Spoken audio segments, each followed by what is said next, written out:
this morning's Business Insight, she's back. After 2.5 years, Union Terminal is open once again, welcoming the people of Cincinnati this weekend. She had a $228 million facelift, funded primarily by a 0.25% sales tax that expires in April of 2020. The 85-year-old building needed a lot of work, inside, outside, and to its mechanical systems. The Cincinnati Museum Center is housed at Union Terminal, and CEO Elizabeth Pierce oversaw the project. She now has time to talk about it. She joins Business Courier Rob Dawmeyer in the studio. Elizabeth and Rob. Thanks, Peg. Thank you for being here. Thanks for having me. Doesn't it feel like just yesterday that you guys started on this? Doesn't it feel like a day and a half or so that you've been working on this? Amazing. So think November of 2014 is when the sales tax passed. Right. To November of 18 we moved back in. It's 4 years, but it feels like a blur. Yeah, but also it probably feels like 20 years at the same time. Well, and it's a big building, and we pulled it apart and we put it back together again. Well, talk a little bit about that. For people who maybe are new to town or who just don't like reading the news or for whatever reason just stumbled upon this, Peg mentioned the price, $228 million, really the first true facelift that this building has ever gotten. Right. What are some of the 2 or 3 major things that went into that price tag and that took as long as it did? Well, first and foremost, the building is 535,000 square feet, so it is a ginormous structure. It is actually 6 stories from Dalton Street all the way to the top of the dome. Wow. So it is just, we cover a lot of ground.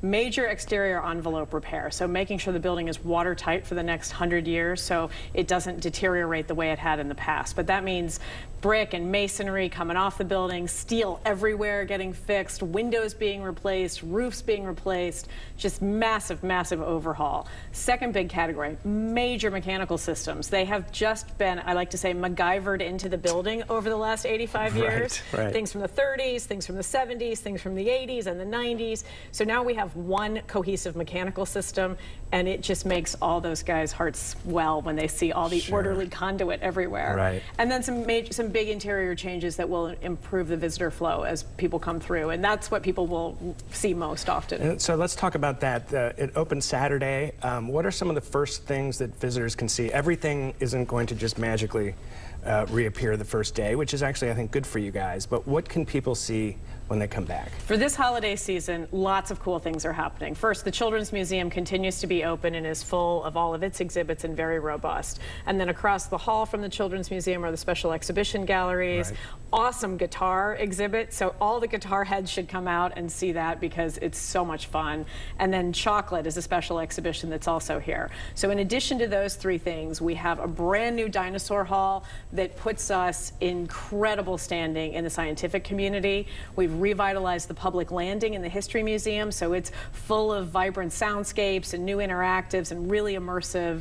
And then we will have the holiday trains. So not to get too geeky, but can you tell me anything more about the dinosaurs? Like what you said, it's going to be, you know, have some stature to it. What do you mean by that? So we have 6 incredibly beautiful specimens, and they are really big specimens. You saw the Gallimimus on display at Rheingeist over the summer. He's 60 feet long. Whew. We have just put in place our brand new Torvosaurus, which is the only one of its kind in the world. He is the apex predator of the Jurassic period. Wow. He is about 35 feet tall, and if you can imagine him fully fleshed out at 4 tons, so he is not to be messed around with. No. And then in the window, as you approach the building, you'll see a brand new Displetosaurus, who has also never been on display before, and he is he's T-Rex's much older cousin. So we can do a lot of compare and contrast, and you get to see the herbivores, the carnivores, you get to see them kind of interact with each other, understand the dinosaur to bird evolution story, and we've got some new virtual reality that kind of makes it super cool as well. And so you have a special exhibition in February. Tell us a little bit about that. So we're really excited to yet again bring the world to Cincinnati. We will be opening the U.S. premiere of Egypt in the time of pharaohs, and incredible collections that are all over Europe and coming from Egypt, and really giving us a sense of that culture from ancient days. So, and is there anything that's going to be kind of last on the list? Last question for you. Is there something that is going to take a while for you to be complete? Well, as you said, the permanent galleries will be built out over time. We're in the fundraising phase for that now, and you will see things reopening in March and then reopening in the summertime, and then we will continue to march forward. So lots of opportunity to put amazing content back inside this incredible, iconic building. Well, congratulations. It is one of these buildings, when I travel, people are constantly asking me about it. I know you get it because for a million different reasons, but it just warms my heart to know that this building's been well taken care of and it's coming back to life. Everybody's got a Union Terminal story, and we should all be talking about it at your Thanksgiving dinner tables. I agree. Thanks for being here. Thank you. Bye.